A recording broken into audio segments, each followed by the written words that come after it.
तो आप सबको नमस्ते प्रणाम। मैं आपका अपना ठाकुर प्रखर सिंह और रात के 10 बज चुके और कहानी का जो सिलसिला है बदस्तूर जारी है। आज की कहानी की बात करूं तो आज की कहानी ऐसा नहीं कि कोई पहली बार सुनाई जा रही है।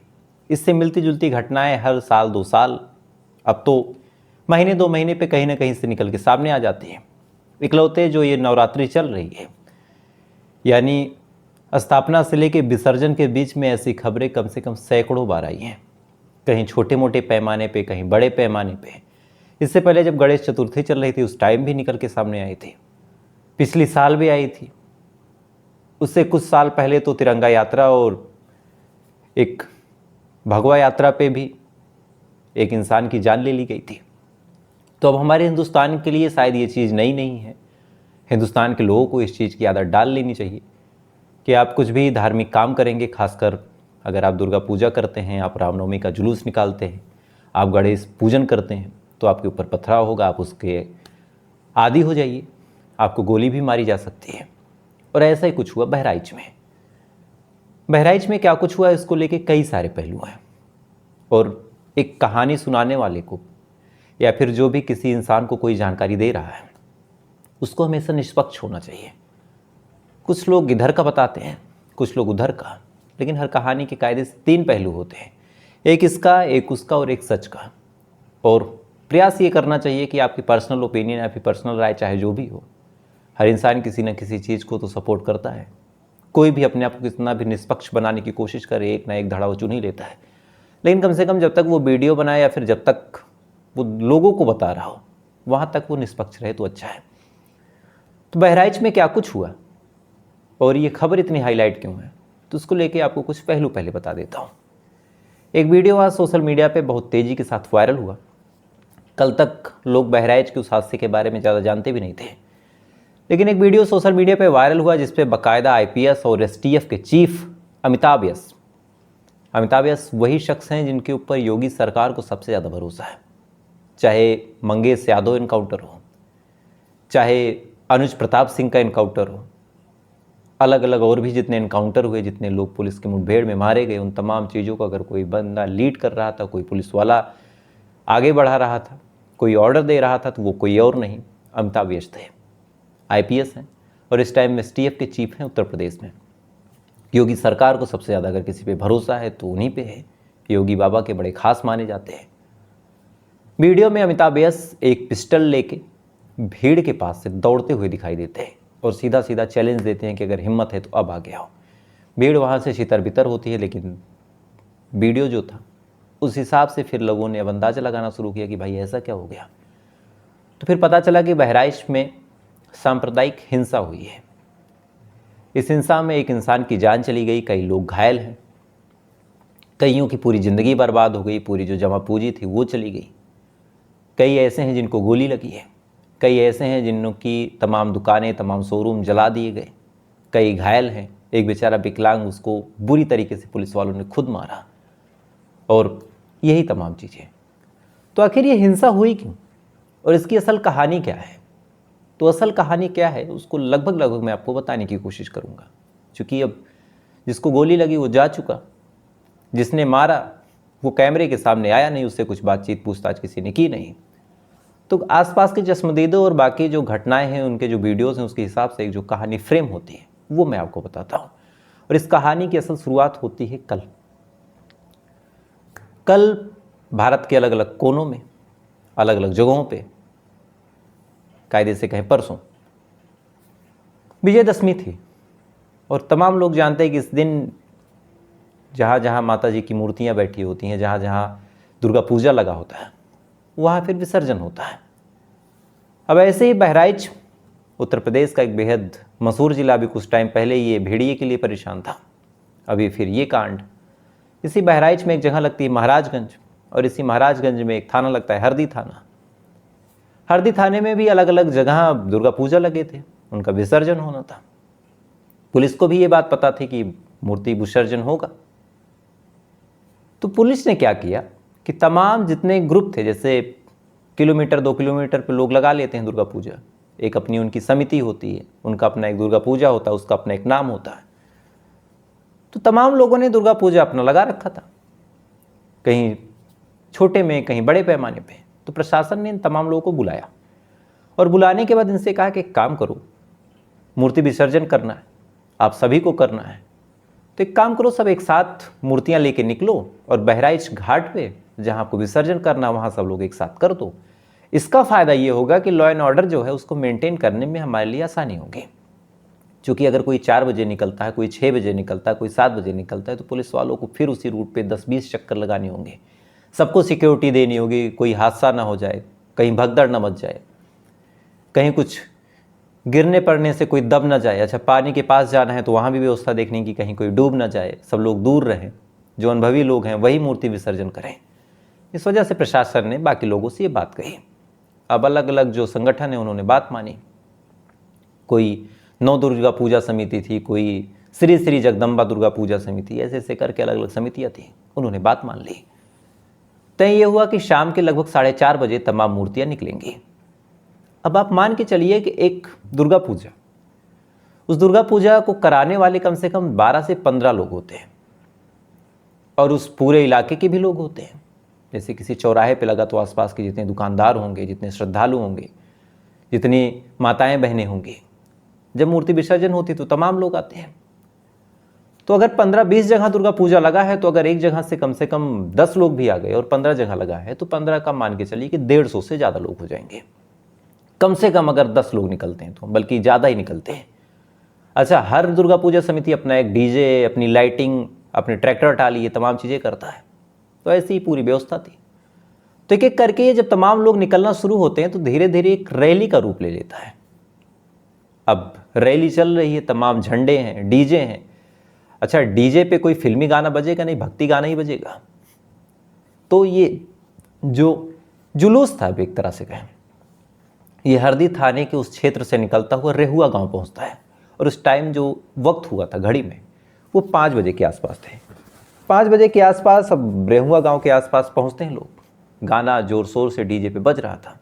इसी दौरान एक मस्जिद भी आती है और वहीं पे अब्दुल हमीद का घर आता है। अब डीजे बज रहा है, अब्दुल हमीद डीजे की आवाज़ से परेशान बाहर आता है, कहता है कि डीजे बंद करो। अब इधर के लोगों ने कहा कि भाई हम क्यों डीजे बंद करें, पूरे साल में हमारी एक नवरात्रि आती है, उसमें अगर हम डीजे बजा रहे हैं तो आपको क्या दिक्कत है। अब्दुल हमीद ने कहा कि हम नमाज़ पढ़ने जा रहे हैं। अब इस पर इन लोगों ने कहा कि आप नमाज़ पढ़ने जा रहे हो, ठीक है, आपके अंदर अगर श्रद्धा होगी तो डीजे से आपको डिस्टर्बेंस नहीं होगी। अच्छा, हम यहाँ से निकलने ही वाले हैं। लेकिन अब्दुल हमीद जिद पे अड़ गया और कहने लगा कि नहीं, डीजे बंद होगा। और इसी के बाद जो शख्स बात कर रहा था अब्दुल हमीद से, और वहाँ पे 1-2 लोग और मौजूद थे, जैसे सीबू था, अब्दुल हमीद का बेटा रिंकू था, ये तमाम लोग वहाँ मौजूद थे। और इसी दौरान इनकी भी भीड़ जब निकलती है मुस्लिम पक्ष की, तो इसी बीच एक शख्स ने इधर हिंदू पक्ष के एक शख्स को थप्पड़ मार दिया। अब जैसे ही थप्पड़ मारा तो ये लोग उग्र हो गए, इन्होंने दौड़ाने की कोशिश की, लोग घर के अंदर भाग गए। इसके बाद घर के अंदर से पत्थरबाजी शुरू हो गई। अब पत्थरबाजी, जो कि बड़े बड़े पत्थर उनके पास थे नहीं, घर में जो भी खपड़ैल या फिर छोटे मोटे ईंट के टुकड़े, ये तमाम चीज़ें 2-4 मिनट तक जब उन लोगों ने फेंकी तो इधर चूँकि संख्या ज़्यादा थी हिंदूवादियों की और जो जुलूस निकाल रहे थे, फ़ौरन ये लोग गुस्सा गए और इन्होंने भी फिर हमला कर दिया। और जब इन्होंने हमला किया, इसी दौरान एक शख्स जिसका वीडियो सोशल मीडिया पे भी वायरल है, राम गोपाल मिश्रा, जिसके भी कुछ टाइम पहले शादी हुई थी, ज़्यादा उम्र नहीं थी, वो खुद उग्र हो गया और शायद जो उसे नहीं करना चाहिए था उसने वो कर दिया। राम गोपाल मिश्रा उग्र होते होते अब्दुल हमीद के घर के पास जाता है, छत पे जाता है, टीन का सहारा लेते हुए छत पे चढ़ता है। छत पे एक हरा झंडा लगा हुआ था, उस झंडे को निकालने लगता है। निकालने में जब वो डंडा नहीं लचीला था, नहीं झुकता, इतनी तेज़ी से हिलाता है कि वो पूरी दीवार गिर जाती है, रेलिंग टूट जाती है। उसके बाद एक भगवा झंडा लाता है, फहराता है। इसी बीच पुलिस को फ़ोन हो जाता है और इधर से जो पथराव हुआ था, उस पथराव में चूँकि मूर्तियाँ खंडित हो गई थी, तो जब मूर्तियाँ खंडित हो गई उसी बीच पुलिस आई।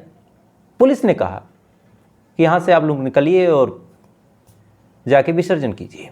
लेकिन इधर चूँकि मूर्तियाँ खंडित थी तो इधर के लोगों ने कहना शुरू किया कि हमारी मूर्तियाँ खंडित हुई हैं और पहले जिन्होंने पत्थरबाजी की है उनके ऊपर आप कार्रवाई कीजिए, फिर हम जाएंगे। इसी के बाद ये लोग धरने पे बैठ गए। अब ये लोग जब धरने पे बैठे, पुलिस वालों का मन था कि भैया ये लोग निकल जाएं, चूँकि उनका जो अपना मानना था कि अगर ये लोग उग्र हो गए तो फिर यहाँ दंगा हो जाएगा।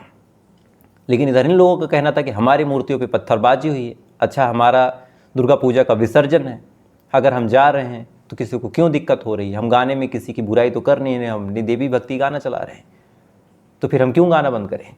इसी बात को लेकर अब पुलिस और दुर्गा पूजा वालों में बहस हो गई। पुलिस ने फिर अपना काम किया जो आमतौर पर पुलिस वाले कर जाते हैं, खासकर वो लोग जो नीचे के ओहदे पे होते हैं, उनको बस मारना और गाली देना आता है। उसके बाद उन्होंने लाठीचार्ज करवा दिया। जब लाठीचार्ज करवाया तो काफ़ी लोग घायल हुए। इसी लाठीचार्ज के बीच रामगोपाल मिश्रा भाग रहा था, क्योंकि पुलिस का भी रुख इधर दुर्गा पूजा वालों पे था।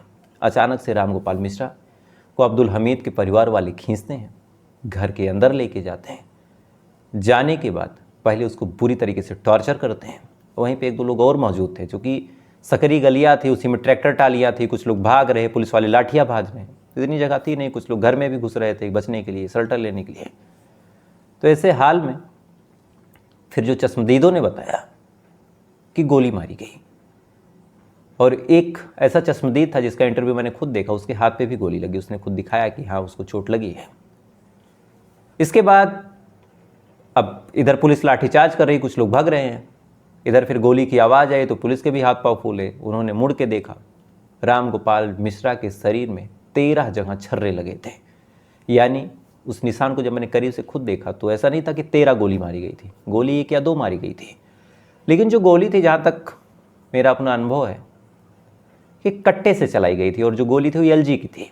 अब एलजी में क्या होता है कि साइकिल के छर्रे और उसके पीछे कुछ बारूद भरे होते हैं, तो जब एक्सप्लोजिव फटता है तो छर्रे निकलते हैं, वो छर्रे शरीर में जहाँ जहाँ लगते हैं वहाँ घुस जाते हैं। तो लगभग 13 ऐसे निशान थे। अच्छा, कुछ लोगों का मानना है कि नाखून भी उखाड़ा गया था, गर्दन पे मारा गया था, बुरी तरीके से पीटा गया था, लेकिन अभी तक इस बात की आधिकारिक पुष्टि नहीं हुई है। इसके बाद फिर पुलिस की भीड़ इधर आती है। लाश को जब ये लोग निकाल रहे थे, उस टाइम का भी वीडियो आ रहा था। लाश को जब बाहर निकालने के लिए कुछ लोग अंदर जाते हैं तो उन लोगों पे भी पत्थरबाजी होती है। रामगोपाल मिश्रा को भी निकालने नहीं दिया जाता। कड़ी मशक्क़त के बाद उसको निकाला जाता है, मेडिकल कॉलेज लेके जाया जाता है। वहाँ पे पुलिस वालों की मौजूदगी में जब डॉक्टर चेक करते हैं, पता चलता है कि रामगोपाल मिश्रा की मौत हो गई गोली मारने से। अब ये खबर जैसे ही तमाम लोगों तक पहुँचती है, तमाम लोग उग्र हो जाते हैं। एक हुजूम, एक भीड़ निकलती है। निकलने के बाद सीधा सीधा अब वो जो सामान थे, चूँकि पुलिस पहले उनको मार चुकी थी, तो पुलिस तो डिमांड क्या करे, आगजनी करते हुए, तोड़फोड़ करते हुए, न जाने कितने बेकसूरों को भी मारा पीटा गया, न जाने कितने ऐसे मासूम थे उनके दुकानों को जला दिया गया। चूँकि भीड़ तो ये नहीं देखती, भीड़ को तो मज़ा आता है। सही बात तो मैंने देखा है कि कहीं भी कुछ होता है तो कुछ लोग को तो मज़ा आता है कि ये दुकान चली, इसके बगल वाली भी जला दूँ। क्या वो अब्दुल और कृष्णा देख के थोड़ी ना जलाते हैं, उनको जलाने से मतलब है, वो जलाएंगे। तो ये तमाम चीज़ें हुई। उसके बाद फिर प्रशासन के हाथ पांव फूले, ऊपर तक आदेश गया, ऊपर से फिर आदेश आता है कि फ़ौरन कंट्रोल करो, लेकिन कंट्रोल करें कैसे। पुलिस वालों ने खुद पहले लाठीचार्ज कर दिया था। पुलिस वाले जब बातचीत करने आते हैं, उनके ऊपर भी पथराव होता है, इधर डेड बॉडी को रख के अलग अलग जगहों पे प्रदर्शन होता है। लेकिन इस पूरे घटनाक्रम में मैंने मुस्लिम पक्ष का भी इंटरव्यू देखा, हिंदू पक्ष का भी इंटरव्यू देखा। एक बात पे दोनों लोग कायम हैं, और ये बड़ा अच्छा लगा मुझे, कि गाने को लेके ही विवाद हुआ था, और अब्दुल हमीद और उनके बेटे रिंकू ने घर में खींच के उसको गोली मारी थी, रामगोपाल मिश्रा को। ये बात दोनों पक्षों के लोग कह रहे, तो शायद इस बात में अब किसी को शंका या फिर किसी को डाउट नहीं होना चाहिए कि ऐसा नहीं ऐसा हुआ था। अब हालांकि कुछ लोग कहने लगे, इसमें भी अलग अलग दिमागदार लोग हैं, मैंने कुछ बड़े बड़े पॉलिटिशियन के भी कमेंट देखे हैं, कि किसी मुस्लिम इलाके में जुलूस ले जाने का क्या मतलब था। अब उन मूर्खों को कौन बताए, उन जाहिलों को कौन बताए कि देश बटा नहीं है। कोई भी मुस्लिम आदमी वो अपना कोई भी जुलूस निकालता है, वो हिंदू के इलाके से आराम से निकाले, किसी हिंदू को दिक्कत नहीं होनी चाहिए। कोई हिंदू अपनी दुर्गा पूजा, अपनी रामनवमी को किसी भी मुस्लिम इलाके से निकाले, किसी मुस्लिम को क्यों दिक्कत होगी। अगर कोई नमाज पढ़ रहा है, उस नमाज से मुझे क्या दिक्कत होगी, जब तक उसमें मेरे बारे में कुछ बुरा ना कहा जाए, मुझे कुछ गाली ना दी जाए, मेरी उस ईश्वर को, मेरे भगवान को, मेरे राम को, मेरे कृष्ण को कुछ गलत ना कहा जाए। मुझे क्या मतलब, वो पढ़े, वो अपना इबादत करे, वो रोज़ा रहे, वो कुछ भी करे, मुझे क्या मतलब। सेम चीज़ है, कोई गाना बजा रहा है, कोई भजन बजा रहा है, कहीं भी जाके बजाए, किसी को क्या दिक्कत है। अब ऐसे तो अगर मेरा कोई दोस्त मुस्लिम है और ज़्यादातर हिंदू लोग अपने मोबाइलों में रिंगटोन भगवान का रखते हैं, दुर्गा माता का रखते हैं। तो ऐसे हाल में फिर उसके सामने अगर मेरा फ़ोन आया तो मेरा फ़ोन पटक देगा, कहेगा कि भाई मैं मुस्लिम हूँ, तुम्हारी इस रिंगटोन में भजन थे, उससे मुझे दिक्कत हुई। तो प्रैक्टिकली रूप से ये नहीं होना चाहिए भाई। सबकी अपनी पूजा पद्धति है, जिसको जो मानता है वो माने, जिसको जो नहीं मानता वो मत माने, अपने अपने बिजी रहे, ना सामने वाले को कुछ कहे ना अपने बारे में सुने। लेकिन बड़े बड़े उस पर मैंने देखे न्यूज़ चैनल वाले उधर से जाने की क्या दिक्कत थी, क्या ज़रूरत थी। भाई मेरी मर्जी, मैं किधर से भी जाऊँ। Human right and liberty article 21 आज़ादी देता है कि मैं किसी भी सरकारी सड़क पे, किसी भी संवैधानिक जगह पे जा सकता हूँ। ये बात मुस्लिम पक्ष के लिए भी लागू है। अगर किसी हिंदू को दिक्कत होती है तो भाई उसको हो दिक्कत, आप अपना जुलूस आराम से निकालिए। अच्छा, यहाँ पुलिस के भी आप फेलियर को देखिए। पुलिस को पता था कि 100, 150, 200 लोग जा रहे हैं, सामने मस्जिद है, कुछ भी हो सकता है, लेकिन नहीं, आप गायब रहे, आपको फ़ोन किया गया तब आप आए। आने के बाद आपको कुछ पता ही नहीं था कि किसकी गलती है, क्या हुआ, आप फायरिंग करने लगे। बस यही सारी दिक्कतें हैं। तो अब तक ये तमाम कहानी निकल के सामने आई हैं। कुछ लोगों को इसमें से गिरफ्तार किया गया। सबसे बड़ा जो नाम निकल के सामने आया वो किसी सलमान नाम के शख्स का है, उसको पुलिस ने उठा लिया है। 30 लोग और गिरफ्तार हुए हैं। और अब तक की यही कहानी है कि भीड़ काफ़ी उग्र है, उसको शांत करने की पुलिस कोशिश कर रही है, लेकिन डिमांड एक है कि बुलडोजर वाला एक्शन हो। जैसे रामगोपाल मिश्रा मारा गया वैसे ही बाकी लोग मारे जाएँ, और कुछ टाइम तक ये चलेगा, फिर लोग अपने खाने कमाने में व्यस्त हो जाएंगे, फिर अगली घटना होगी, फिर वहाँ कुछ होगा। खैर, आपकी क्या राय है कमेंट कीजिएगा। और साथ ही ऐसी कहानी अगर आप सुनने के शौकीन हैं तो वीडियो को लाइक करके, चैनल को सब्सक्राइब करके अपना प्यार जरूर दीजिएगा। तो आपसे कल फिर मुलाकात होगी, तब तक अच्छे रहिए, खुश रहिए, अपना ख्याल रखिए, अपने देश का ख्याल रखिए। जय हिंद, वंदे मातरम।